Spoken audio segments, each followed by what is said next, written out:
ठाकरेंच्या शिवसेनेचे आणि दोन्हीही राष्ट्रवादीतले आमदार शिंदेंच्या शिवसेनेच्या संपर्कात. मंत्री उदय सामंत यांचे ऑपरेशन टायगरचे संकेत.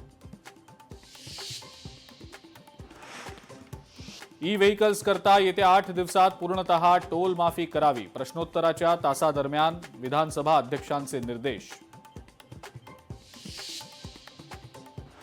विधिमंडळातल्या आसन व्यवस्थेवरनं महाविकास आघाडीमध्ये खटके. ठाकरेंची शिवसेना आणि काँग्रेसच्या आमदारांमध्ये आसन व्यवस्थेवरनं सुंदोपसुंदी. विधानसभा अध्यक्षांची घेणार भेट. नाशिकमधील मुलं विक्री प्रकरणामध्ये आई वडील चौकशीसाठी पोलिसांच्या ताब्यात.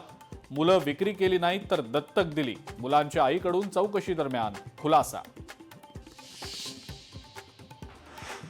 मुंढव्यातल्या वादग्रस्त सरकारी जमिनीबाबत अंजली दमानियांचे पुण्यातले माजी उपमहापौर निलेश मगर यांच्यावर जमिनीची पॉवर ऑफ अटर्नी घेतल्याचा गंभीर आरोप. मगर यांनी त्यांच्यावरील आरोप फेटाळले. पुण्यातल्या सह्याद्री रुग्णालयाची रुग्णाच्या नातेवाईकांकडून तोडफोड. ऑपरेशननंतर रुग्ण दगावल्यानं नातेवाईकांचा संताप.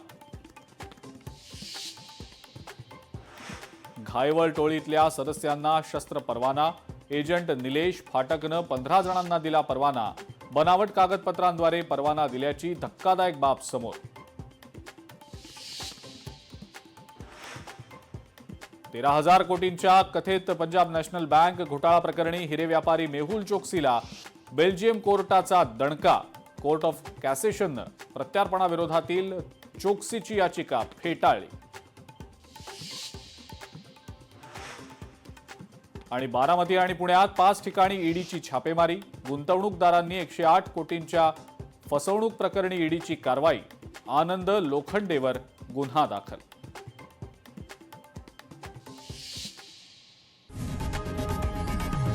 लोकशाही मराठी ऐका, पहा, जागरूक रहा.